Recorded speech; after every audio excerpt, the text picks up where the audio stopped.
In a quiet residential area of Greenwich, Connecticut, the Bradley Mansion stood out among the white colonial-style homes. The well-maintained front yard bloomed with seasonal flowers, and the stone path leading to the entrance exuded movie scene elegance. Valued at $2.5 million, this mansion had been the Bradley family's home for over 30 years. In that garden, a little girl was watering the flowers. Lily Morrison, age 8, was a second grader at St. Mary's Elementary School. Her warm dark eyes and thoughtful nature endeared her to the adults around her. As usual, she was stopping by her grandparents' house after school. The neighbors watched with fondness as the little girl tended to the garden day after day. "Lily, thank you for watering the flowers for Grandma." The voice from the entrance belonged to Lily's mother, Amy Morrison. At 35, she was the director of research and development at a major pharmaceutical company. Though gentle in nature, she possessed inner strength and had adopted Lily 8 years ago. She also took responsibility for her parents' monthly rent support of $3,000 and medical insurance payments. Though her relationship with her parents remained delicate after choosing not to inherit the family real estate business, she didn't regret her decision. "Mom, I baked Grandpa's favorite cookies today. Mrs. Johnson taught me the recipe." The paper bag Lily proudly displayed held the warm aroma of chocolate chip cookies. Her cooking lessons with the elderly neighbor had become her favorite pastime recently. "Oh, how wonderful! Grandpa will be so happy." Standing next to Amy as she smiled was her husband, Michael. At 37, he was the owner of an IT company, supporting his family with a stable income of over $300,000 annually. He had always supported his wife's decisions, cherishing the vow to walk together through all times that they made at their wedding in St. Mary's Church. Inside the house, Robert and Diana were reviewing documents in the sitting room. As owners of Bradley Real Estate, they constantly worried about the company's future. Passing down their $5 million annual revenue business to the next generation was their life's greatest challenge. For these two who valued tradition and appearances, the succession issue kept them up at night. Their younger daughter Caitlin bore the weight of these expectations. Having switched from being a lawyer to handling the family business's accounting, she had earned her parents' trust despite her showy and pretentious nature. Even after her divorce, she threw herself into work with determination, striving to meet her parents' expectations. Caitlin's son Jacob, age 7, attended Greenwich Academy, considered the most prestigious private school in Greenwich. Though somewhat spoiled from bearing his grandparents' expectations, perhaps this was the result of excessive pressure from those around him. "Mother, please review these new contracts." The business meeting at Lascales went well. Diana began reviewing the documents Caitlin handed her. Even in this digital age, both parents preferred paper documentation. Caitlin accepted her parents' old-fashioned ways with an understanding smile. No one noticed the ulterior motives behind that smile. As dusk approached, the light through the windows gradually softened. Lily had finished watering the last of the garden flowers, wearing a satisfied expression. Neighborhood housewives returning from Whole Foods Market waved kindly to her. Amy felt a quiet happiness as she watched her daughter. In December, Greenwich was wrapped in Christmas lights. Preparations for a lavish party were underway at the Bradley Mansion. Antique ornaments elegantly adorned the Christmas tree that reached the living room ceiling, and inherited stockings hung above the fireplace. "Grandma, can I hang this wreath too?" Lily carefully held her handmade wreath. Made at St. Mary's Church's Christmas workshop, it possessed a simple beauty decorated with ribbons and pine cones. "Yes, let's hang it at the entrance." Diana responded dismissively while checking the placement of expensive decorations purchased from luxury department stores. She felt a momentary pang of guilt at Lily's innocent smile, but quickly pushed it aside. As evening fell, family members began arriving. Amy and Michael arrived with premium wine from Whole Foods. Caitlin appeared with Jacob in tow, carrying armfuls of flashily wrapped presents. Merry Christmas! Lily greeted everyone at the entrance, handing out handmade Christmas cards. The cards carefully expressed gratitude for the past year in childish handwriting. Daily visits, watering flowers, baking cookies, 365 days of a little girl's love were contained in those words. In the sitting room, Robert stared at the fireplace. While reviewing the company's financial reports, he occasionally showed worried expressions. But tonight was a family dinner party. He decided to leave business concerns for tomorrow. "Shall we have dinner?" At Diana's voice, the family gathered around the luxurious dining table. Under the crystal chandelier, colorful dishes were arranged: roast turkey, homemade gratin, seafood salad. Desserts ordered from the upscale restaurant La Scale also commanded attention on the table. "What a wonderful dinner again this year, Mother." When Caitlin spoke, Diana nodded with satisfaction. Next to her, Jacob was excitedly discussing his latest gaming console. Beside them, Lily quietly ate her food, eagerly anticipating the gift exchange. After dinner came the time for exchanging presents. The whole family gathered around the fireplace. Under the tree, a mountain of presents wrapped in colorful paper had formed. "Let's start with Jacob." At Robert's signal, the gift exchange began. Jacob's presents were revealed one after another: the latest gaming console, luxury brand children's clothes, an educational tablet. Cheers arose with each opening. Lily waited for her turn, her heart full of expectation for her grandparents' gifts. The daily visits, time spent together, shared smiles: surely, Grandpa and Grandma must. But as presents were distributed one after another, Lily's name was never called. The room's atmosphere gradually grew heavy. Amy's expression tensed, and Michael sensed the unsettling air. "Grandma?" A small voice echoed in the silent room. Large tears glistened in Lily's eyes. "Do you hate me?" The trembling voice froze the room's atmosphere. Caitlin wore a meaningful smile, while Jacob remained absorbed in his new gaming console, indifferent. Just as Amy moved to approach her daughter, Diana's cold voice rang out. "Presents are for deserving children." Taking a sip of tea with an elegant smile, Diana continued. "My sister's child is real family, after all." Those words pierced the room like ice blades. The blood drained from Amy's face.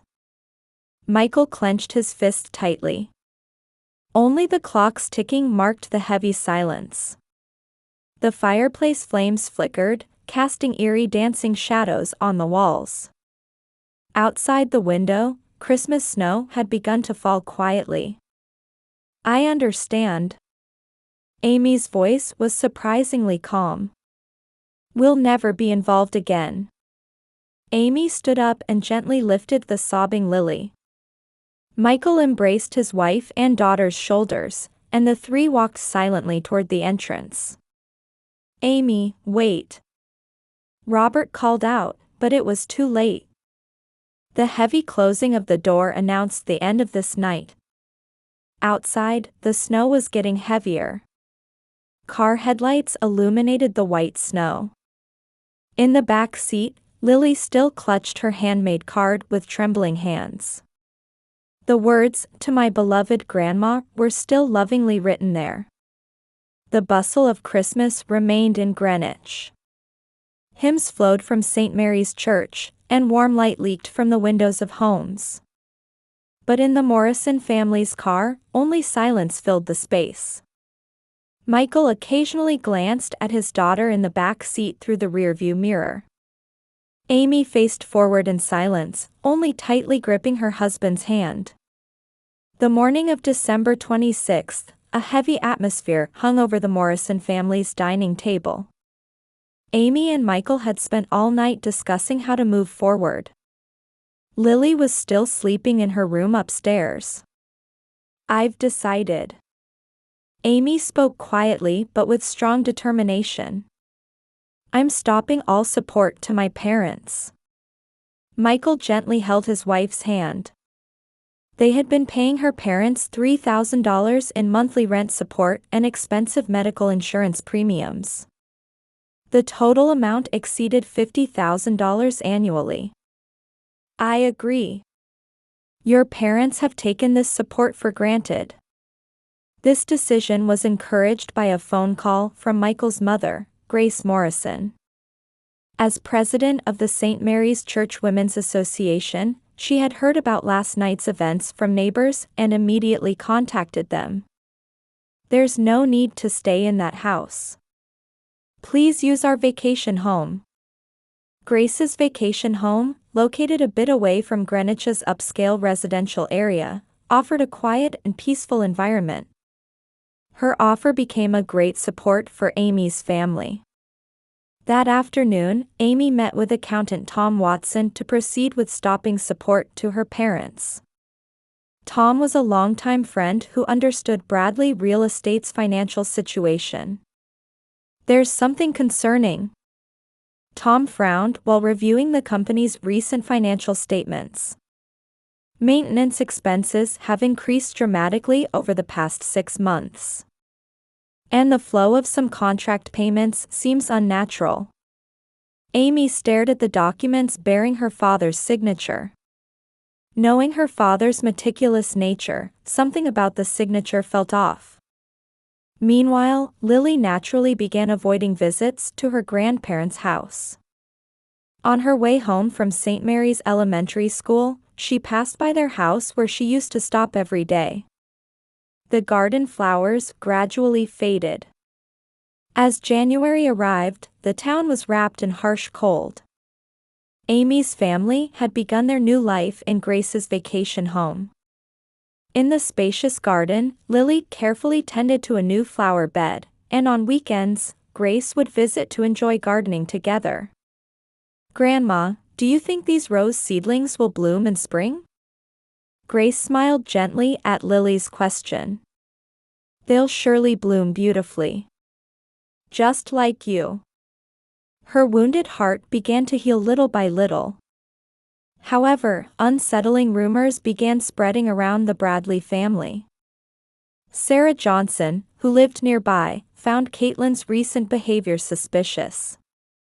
"That girl's shopping in New York again. Last week she bought several new luxury brand bags." Her lavish lifestyle, even as the family's accounting manager, caught many residents' attention. In February, Jim Clark, a veteran employee of Bradley Real Estate, requested early retirement. His sudden decision after over 30 years of service caused turmoil within the company. "Something's wrong." David Stern, the legal counsel for Michael's company, said. "There are rumors in the real estate industry about unclear transactions at Bradley Real Estate." As March began, more concerning developments surfaced. One day, Amy received a letter. The sender was Martha Collins, former accounting director of Bradley Real Estate. "Miss, I need to speak with your father." In the letter, Martha suggested serious concerns about the company's accounting practices. "Since Miss Caitlin took over accounting, there have been increasing transactions I cannot verify." The day after reading that letter, Amy drove to her parents' house to check on her father. There, she witnessed unfamiliar men in suits visiting the company. Morning newspapers reported the start of a tax investigation into Bradley Real Estate. Authorities had launched a large-scale investigation following an internal whistleblower report. Amy, something terrible has happened.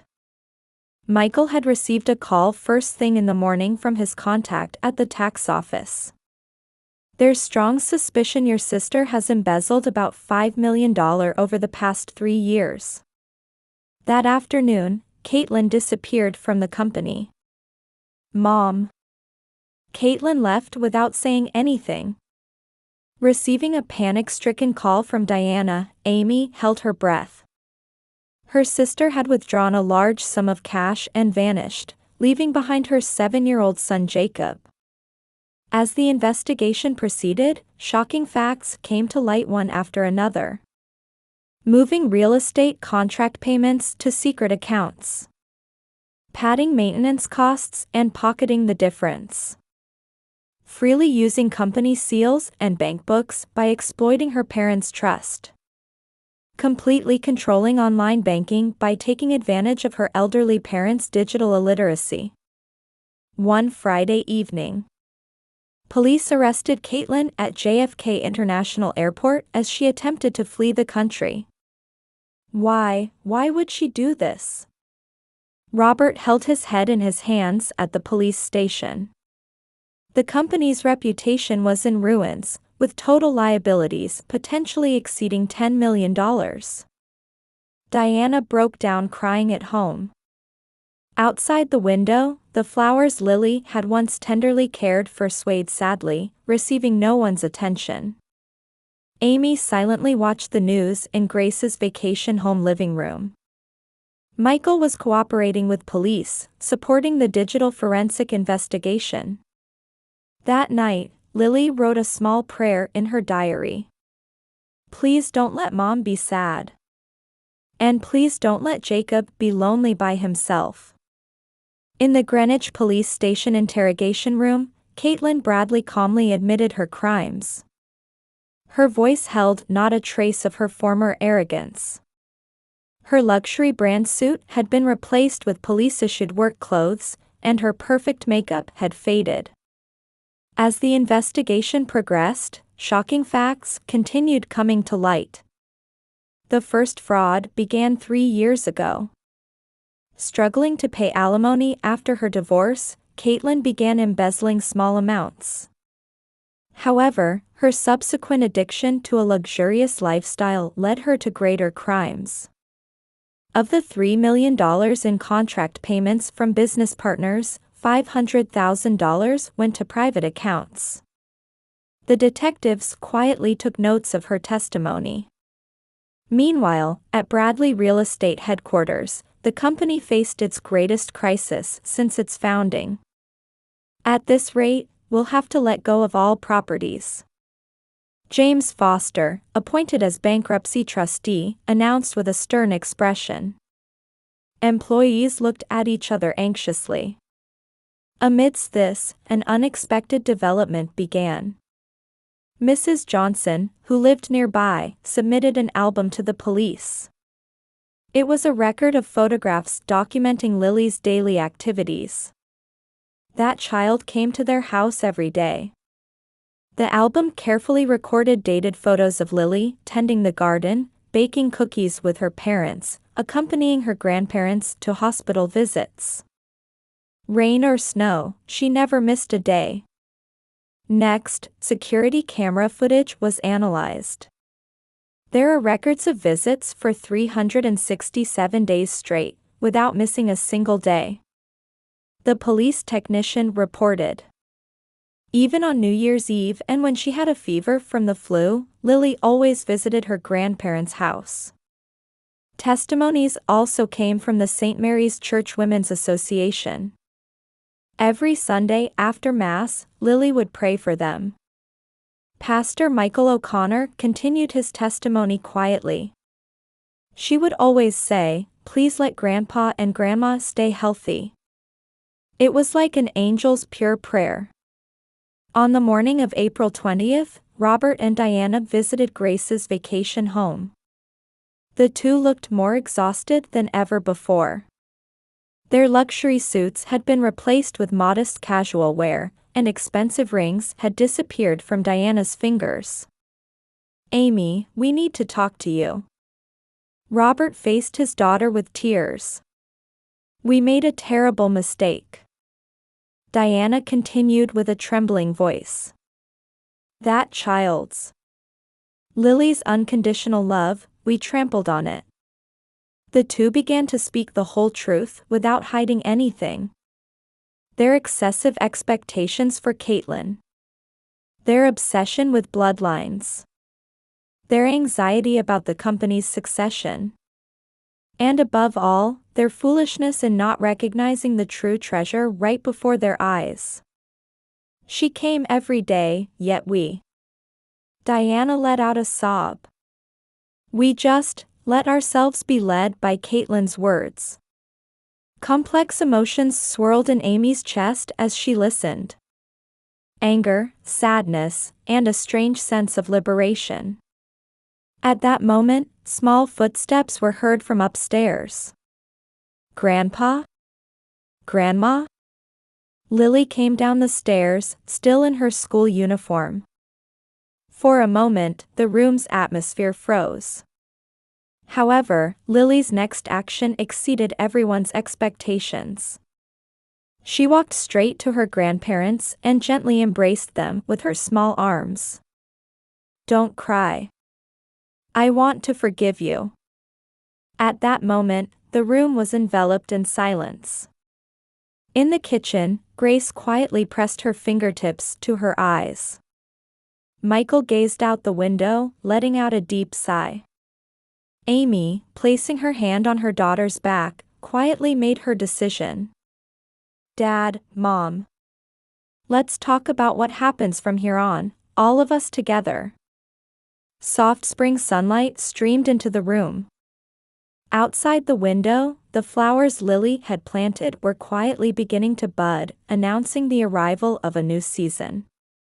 That evening, Amy had a private conversation with her mother-in-law Grace. "I support your decision." Grace, who had watched over the entire situation, quietly continued. "But from now on, let us help too." The discussion about shaping a new form of family continued until late into the night. The next day, Amy met with lawyer David Stern and began making concrete plans for the future. A team of experts would be needed to rebuild the company. "With your experience and connections, rebuilding the company is possible." Amy nodded quietly at David's words. Her experience at the pharmaceutical company might help rebuild the family business in unexpected ways. Then came Caitlin's first trial. A solemn atmosphere filled the courtroom. "The defendant is hereby sentenced to 7 years in prison." As the judge's voice rang out, Caitlin bowed her head deeply. Her son Jacob had already begun a new life with his divorced father. As she left the courtroom, Caitlin left one message for Amy. "Sis. I'm truly sorry." For the first time, her words carried the ring of genuine remorse. At dusk, Amy's family and parents gathered on the terrace of Grace's vacation home. "It's a new beginning," Grace said as she served warm tea. Lily was watering the newly planted flowers. Her figure seemed like a symbol of hope. "We still have so much to make amends for." Everyone nodded quietly at Robert's words. Greenwich was once again wrapped in Christmas lights. Grace's vacation home had transformed greatly over the past year. The former reception room had been reborn as a family living room, and seasonal flowers bloomed throughout the garden. "Mom, can I help decorate the tree?" Lily carefully held new ornaments. On these decorations made at St. Mary's Church Workshop, the words "A Gratitude to Family" were carefully engraved. "Of course. Let's decorate together before Grandma and Grandpa arrive." Amy gently stroked her daughter's head. Over the past year, Lily had grown even kinder. Meanwhile, Robert and Diana's lives had changed dramatically. Forced to move from their large mansion in the upscale neighborhood to a modest apartment, their luxurious lifestyle had faded away. Repaying the debt is still only halfway done. Diana had gained new insights through their modest living. She began participating in volunteer activities at St. Mary's Church every Wednesday, and these experiences gradually changed her values. The value of things and the value of the heart are different. Her words contained deep reflection and new learning. Robert continued his desperate efforts toward rebuilding the company. With Amy's help, they were establishing a new management system. Though the total debt remained substantial, they were gradually seeing a path to repayment. "I'm truly grateful for your management skills." He was finally realizing the magnitude of his daughter's presence. Amy was utilizing her pharmaceutical company experience to advance the company's digitalization and reform its management system. Michael also contributed his IT company's expertise, helping build a new real estate management system. Employees found hope in seeing the couple working together to rebuild the family business. Grace warmly watched over this new form of family. Forgiving those you love sometimes takes the greatest courage. Her words resonated deeply with everyone in the family.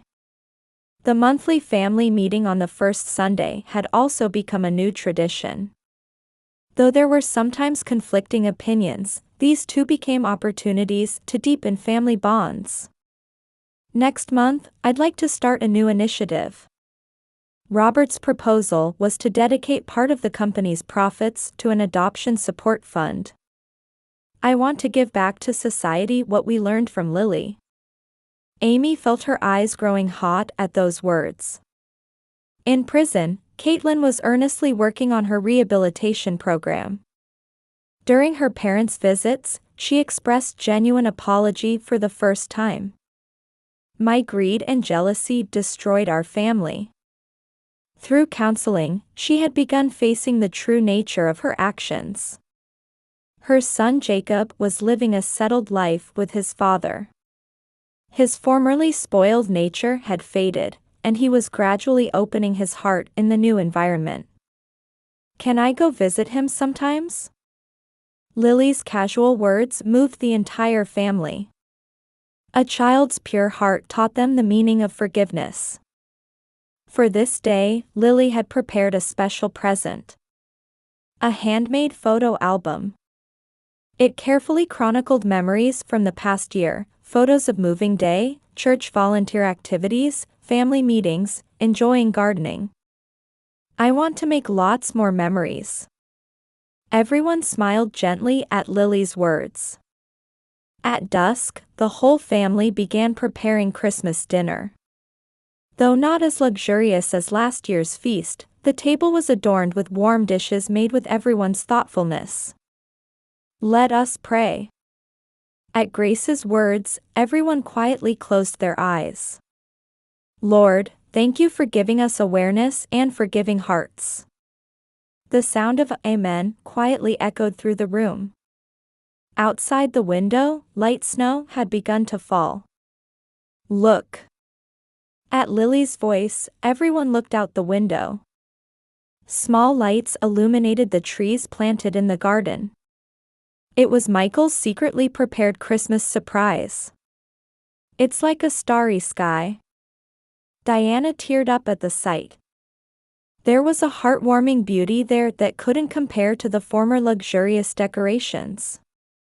"Let's create new family traditions together from now on."